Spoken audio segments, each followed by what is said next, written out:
Welcome to this episode of Fear Less Do More. Today I'm chatting with Claire Parry, who is the director and owner of Week2Week. They provide serviced accommodation, but it's not like Airbnb. This has a very different feel to it, and Claire has centred her business around quality rather than volume. So I'm really looking forward to talking to her today about what makes her tick as a business person and how you stand out in a crowded market. Hi Claire, thanks for joining me today. Thank you for having me. You're very welcome.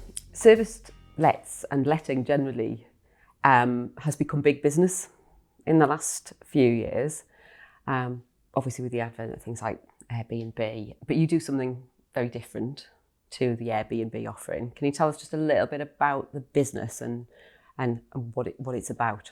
Sure. We have a serviced accommodation business, so the lines are blurring within the sort of short let, serviced accommodation, holiday let kind of piece. And we've been around for 24 years this year. We were founded in the year 2000 and we existed before the likes of Airbnb.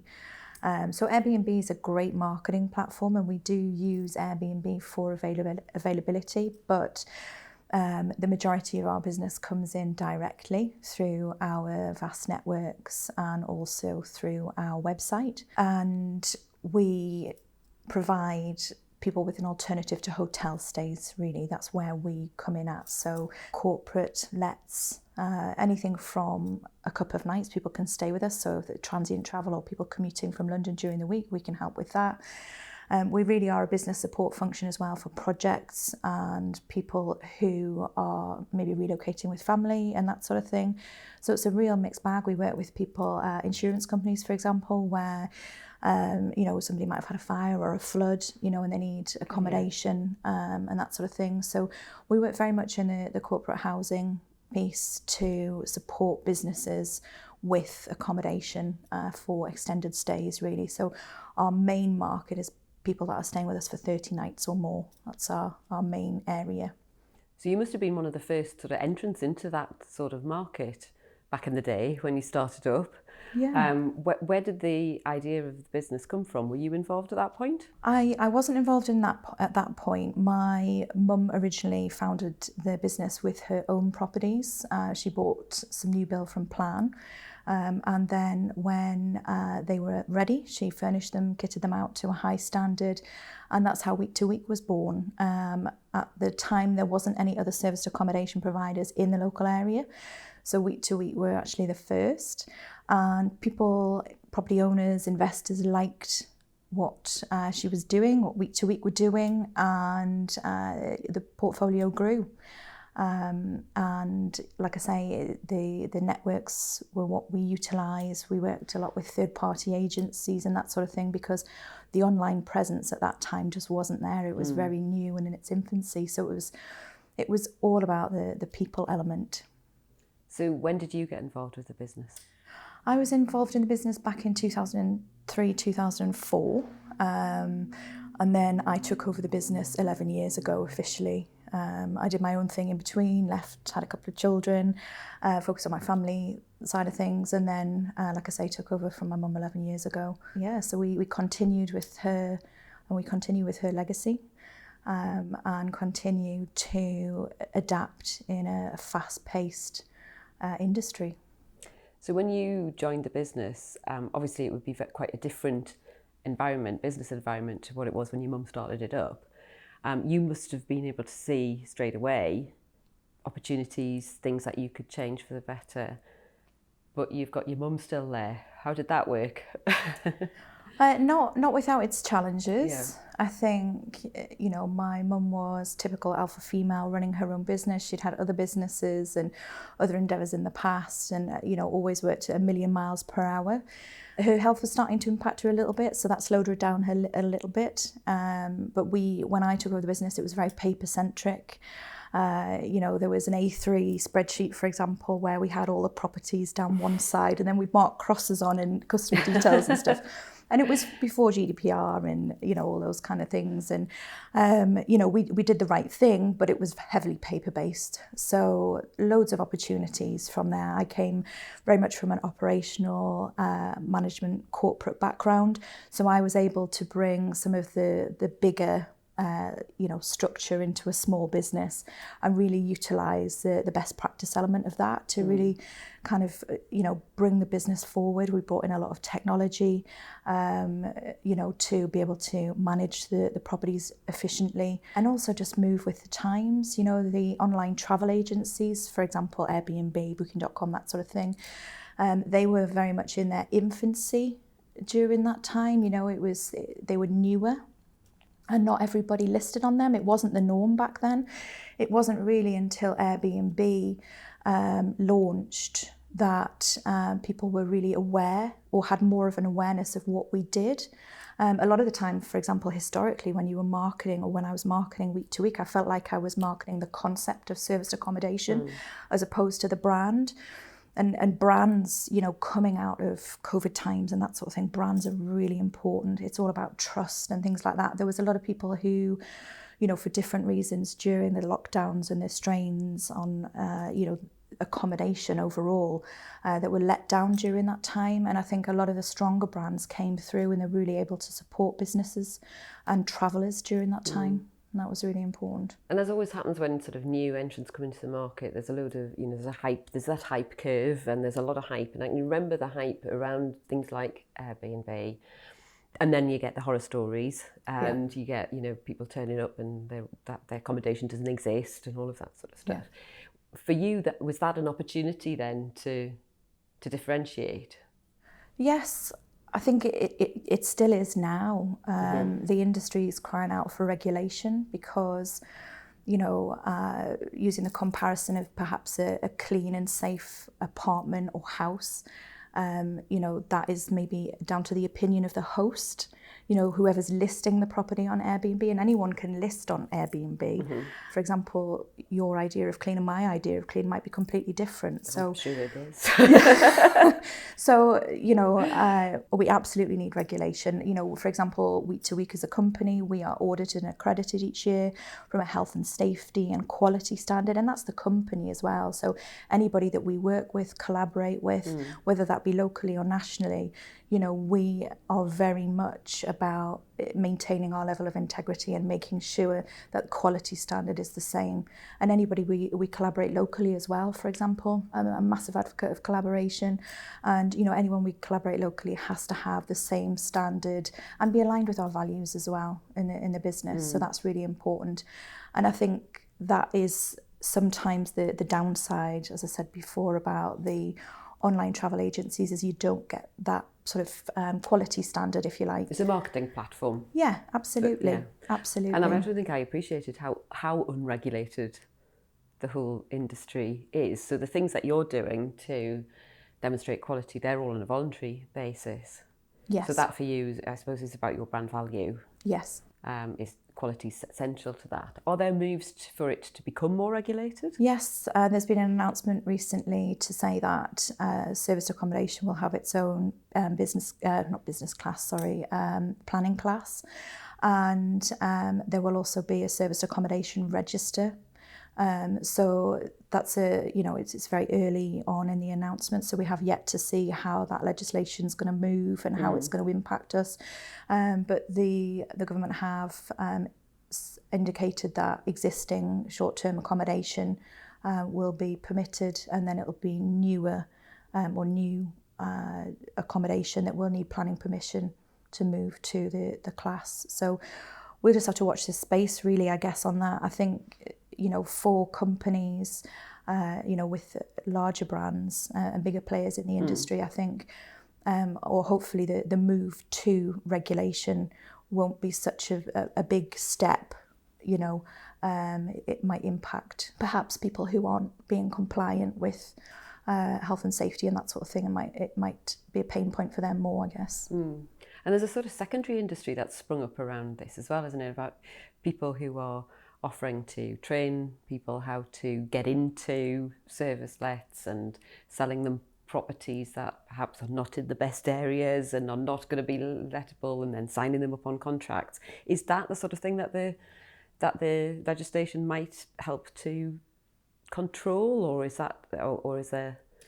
Yeah, again, I think coming from a quality standpoint, I think they'll need to be declared, and the planning permission will need to be sought. I think, in my opinion, I think there still needs to be an accreditation from a quality and health and safety standpoint as well. So that's something that my company goes through every year and has done for a number of years. And I think that's really important because, a lot of my property owners aren't based in the UK, or they might be further down south in the UK, for example. And, the property investors are putting their trust in you to ensure that the quality standard is maintained, because obviously we're very much in the public eye as far as the internet's concerned now. So, if something isn't maintained to a certain standard, then that shows in reviews or complaints and that kind of thing. And, we want to be dealing with the nice side of the business and looking after our clients and being the people-centric people and team that we are. We don't want to be, spending all our time, with unhappy clients. And I think I've seen some properties more recently where, there have been owners or investors where they think that the properties are looked after, and they get some initial marketing photos, and those properties might have been sourced, for example. So there'll be sourcing fees involved in there, and then renovation fees to get them all equipped. But then actually, maybe a couple of years on, the properties don't look like that anymore. And at that point, sometimes relationships are frayed and things like that. And, they invite somebody like myself in to have a look and check out the standards and whether or not it would fall into our brand. And sometimes I find with that, when it hits my doorstep and it is that quality, maybe like you say, not in the right area either, because as a female-led team, we also have a USP that if we wouldn't stay in it ourselves, we just don't have it in the portfolio, and that's really important. So, sometimes, like I say, when we take on properties or we look at properties like that, they need a full refurb. They don't look the same because, again, the Airbnb model, as great as the platform is, from a marketing perspective, it's high footfall. You get more traffic through the apartments, so more wear and tear. So again, it's really important from a management company perspective that we're invested in maintaining, or if not raising that bar, right down to, more intricate bits, changing cushions and things with fashion and that kind of thing. These are all of the details that, we keep an eye on and we move with the times. So you've got an all-female team. Yes. Was that intentional, or is that just the way that it's? It's just the way it worked. Just the way it worked out. Yeah. So we are a fully female-led team. Currently, we work with a lot of people in what I call our extended team. Plumbers, electricians, maintenance, that kind of stuff. And that team is very much a blend of male and female. But the actual core team, we're female. I know that people's something that you're very passionate about, and people development. How do you find the right team members who are going to understand what you're trying to do and buy into it? It's an interesting question. It's a tricky question, and I think you have to have a recruitment process where it's aligned with your values and what you need. For me, you could have the most experienced person in the world, but if they're not aligned with the team's values and that culture within the team, then it's not going to work. So it's really about having a good culture in the business and really investing in that. And that's how people are recruited. I would rather train somebody more inexperienced than have the experience and, have those ripples that we have in teams. Yeah. Just popping in to say, if you are enjoying the conversation so far and want to make sure you keep up to date with other episodes, then please hit follow or subscribe wherever you're listening.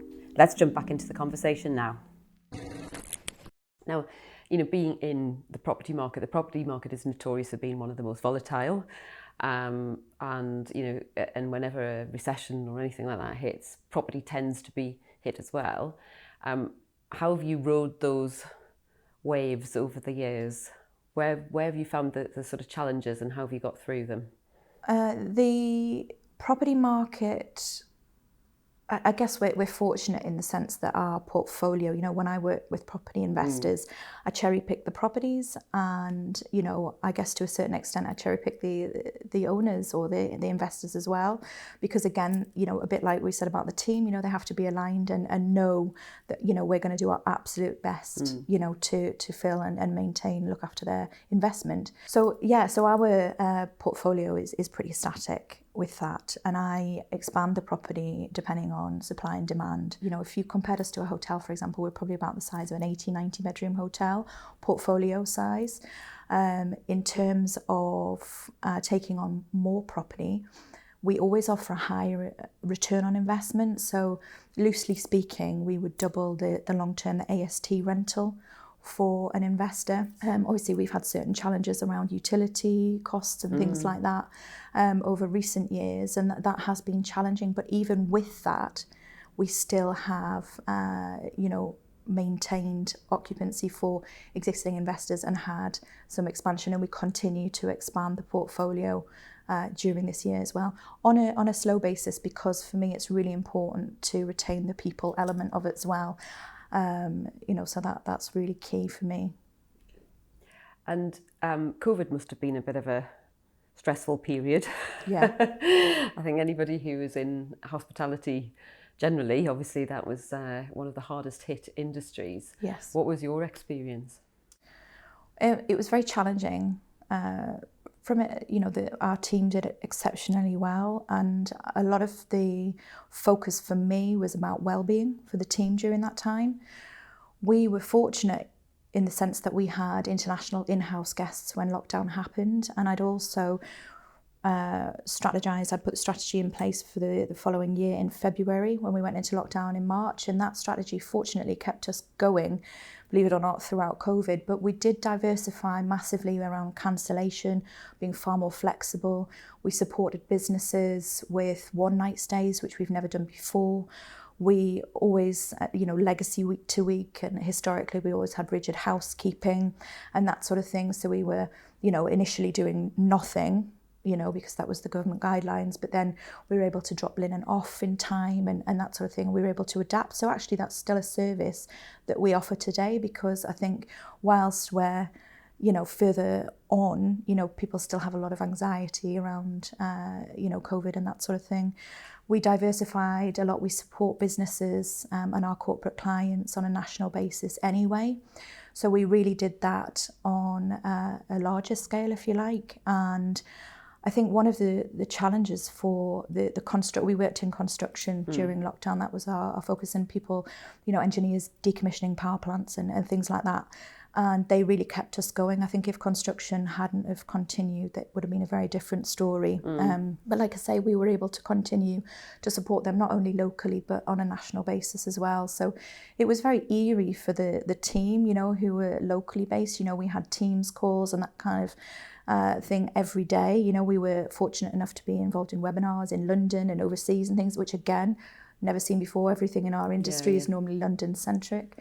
But, you know, it was very eerie, you know, driving into the city centre, because occasionally we had to leave the house to get keys, you know, because we have a very small amount of properties with lock boxes, literally a handful. That little bit that you have on the door where you put a key pad number in to get the key. Yeah, literally, like, you know, minimal. I think less than a handful of our portfolio has lock boxes. And the rationale behind that is, again, coming back to the people-centric side of things, we still do meet and greets. You know, we're still quite you know, old-fashioned. And I think, you know, for me, looking at the industry over the last 24 years, I do think we're coming back round to that. Mentioned, you know, the online travel agencies before, and, you know, people are they like managing their own properties and their own listings and managing their return on investment, but equally it can take over if need be. So I think we are doing a bit of a 360 back to, so I guess as the legislation develops, I think it's important for people to understand that actually there are professional management companies that can look after the properties in the same way that you would look after your own investment. Yeah. And I think you're absolutely right. I think COVID probably taught us that we are largely social creatures and, Yes.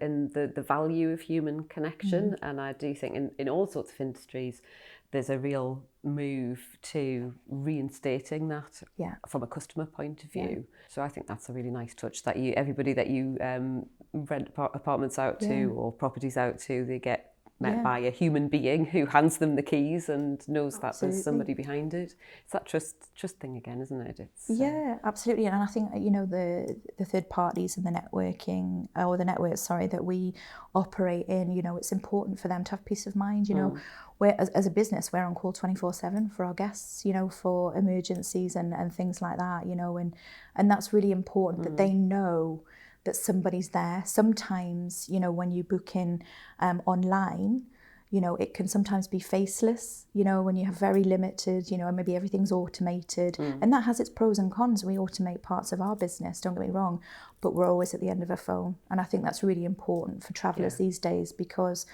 again, one of the trends that we're seeing coming out of COVID and the pandemic is that people are travelling together more as a family. There's a term, when we first started to come out and restrictions were lifted, it was called bleisure, and everybody cringed, but actually it's coming back again for 2024.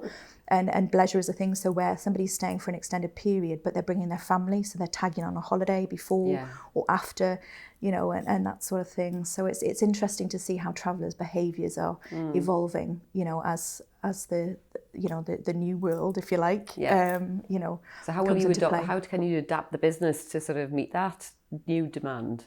Does that mean you've got to have bigger properties so you can accommodate more people, or? Yeah, I mean, we do have diversity in the portfolio anyway. Some of the accommodation that we have is, maybe we've got volume in certain apartment buildings, for example. Others might be standalone units, or, you know, we've got some 4-bedroom townhouses, for example. So it's a real mixture. So what my team do in their role is they match a client with their requirements. So that's really important. So if they need outdoor space, for example, or, you know, like you say, some people want to be in the city centre, they want to be close to the shops, but they want to know they can go to Exhibition Park with the kids, for example, and that kind of thing. So I guess for me, with regards to that, coming back to the brand and the integrity and, you know, that side of things, I think it's about consistency and consistently doing the right thing for the clients, so that they have that trust in what you're doing and your abilities. We have people, like I say, that book into us in the local area, and because they like that, they're like, right, I'm going here, I'm going there, you know, can you support me with that? Yes, absolutely, we can. And they know that they can lean on our team and get the same calibre of accommodation and feel safe with that. So that's your sort of professional life. What about outside of work? Do you have time to do any things that are just for you? Any fun stuff that you get up to? Yeah, absolutely. For me, I guess outside of work is, you know, I'm very family orientated. I have 2 sons and a husband. I spend a lot of time with them. I like spending time with friends as well. We like to travel up to Northumberland, and I like travel as well. I like our holiday, because you know yourself, when you run your own business, and, you know, often it's not until you go away, physically remove yourself from the country, where you actually get to relax and that sort of thing. So, you know, we do like that.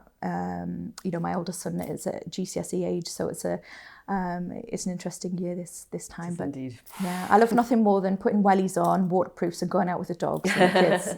Yeah.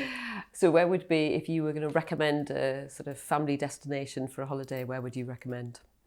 It's an interesting question. I think we're really blessed with a lovely coastline in Northumberland. So, and I think, again, going back to, I don't want to labour the point with COVID, but during that time, I think us as people, we got to explore our local area, didn't we? More. We did, yeah. So I think, you know, embrace more of that. I think for us as a family, we've been in various places, but I think one of my favourite places is actually the greener side of Bulgaria. I really like Bulgaria. Right. Yeah, it's not like your main touristy places, but, you know, there's so much lovely greenery over there and so much of it to explore.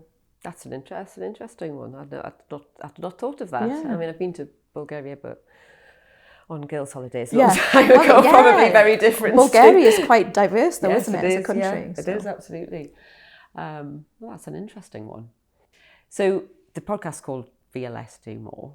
Can you tell me a bit about a time when you probably have been fearful and have thought, ooh, not sure about this, but then how you got over that fear? What did you do with it? Okay, I think as a female in business, I think you often have imposter syndrome, don't you? And I think us as a company, I think we are a small core team and we are a small business. I always describe us as a small business with a large reach because, you know, the things that we achieve as a small business are quite great and we don't blow our trumpet enough, if you like. I think we go in for, we've been shortlisted for a Global Relocate Award for a number of years now, for example, and we're just a little company, and we're being shortlisted against the big guys, so that's quite a big thing. I think for me, I guess one of the things I'm a huge advocate of for people working in my capacity, maybe where you've come from a corporate background, maybe you find yourself in a family business for various different reasons, or even, maybe just working in silo at the top, if you like. I find it quite lonely sometimes where I sit. And a number of years ago, I changed my thinking and I actually brought in, I work with, I call her Linda, my business, I call her my business manager, but she's actually my business coach. So she's my sounding board, she works with me. And I think for me, being where I sit in the business, with it just being so fast paced, and you know what it's like in business, you're not great at everything. You bring people in who are great, at the things that you need, kind of thing.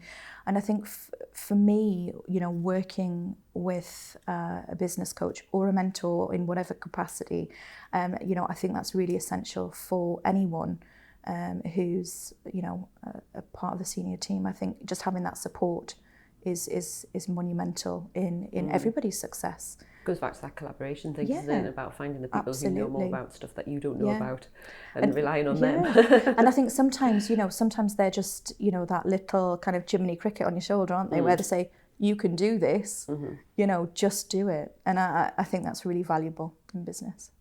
A really random question, but if you could start from scratch and you could set up a business now, what would it do? What would it do? It can't be what you do now. Yeah. It has to be something different. Okay. I think for me, I'm very passionate about people. So for me, it would be, I've done some coaching and mentoring in the past, and I think it would be focusing on that. I'm also doing some, some mentoring around serviced accommodation and that sort of thing. So I think it would be more of that. Something very people orientated. Yes, absolutely. And I love seeing people grow and develop and, being successful. I think, it's amazing, to see that. And I think if I can, bring somebody out of their comfort zone, then I also have to live and breathe that standard. Do you get what I mean? So, I think it would be helping and supporting people, probably more in a business capacity, in, utilising my strengths. And the other part of the podcast is about what you would do more of. Yes. So either professionally or personally, what would you like to be doing more of? More of, another of my passions, if you like, is the art and design side of the world. So I think for me, it would be spending more time. I have got plans to create a craft room, for example. I've been known in the past to paint glass and things like that. So I think for me, it would be making more time to do that sort of thing, because I do miss it. And what benefit do you think you get from doing things like that? What does it add to your life? Well, I'm a big giver, so if you came to my house or my home now, you wouldn't actually see a lot of the things or the items, because I always give them away. So I think for me it plugs very much into the well-being piece, and you've got to have life outside work. I see so many people, working 24/7, and I'm the first person in my team at work. If somebody's near a burnout or something's wrong, I'm the first person to say, let's look at holidays, let's look at what's happening, because you're important. There's only one of you. Yes, the business will be fine without you, but you need to look after yourself as a person as well. So I think it plugs into that. The same way you chuck your wellies on, you go out with the dogs, or you spend time with the kids, and that kind of thing. Not fancy starting a craft business up? Maybe. Might get an Etsy shop. Watch this space. Well, that's a good place to end. Watch this space. Thanks, Claire. It's been a pleasure to talk to you today and hear about an alternative way of getting into serviced accommodation. Thank you. Thank you. Cheers. You're welcome. Thanks for listening. We hope you enjoyed that episode of our podcast, Fear Less, Do More. If you did, then please follow or subscribe. If you enjoyed what we talked about in this episode, then you might enjoy this one here, which is also linked in the show notes. Thanks for listening.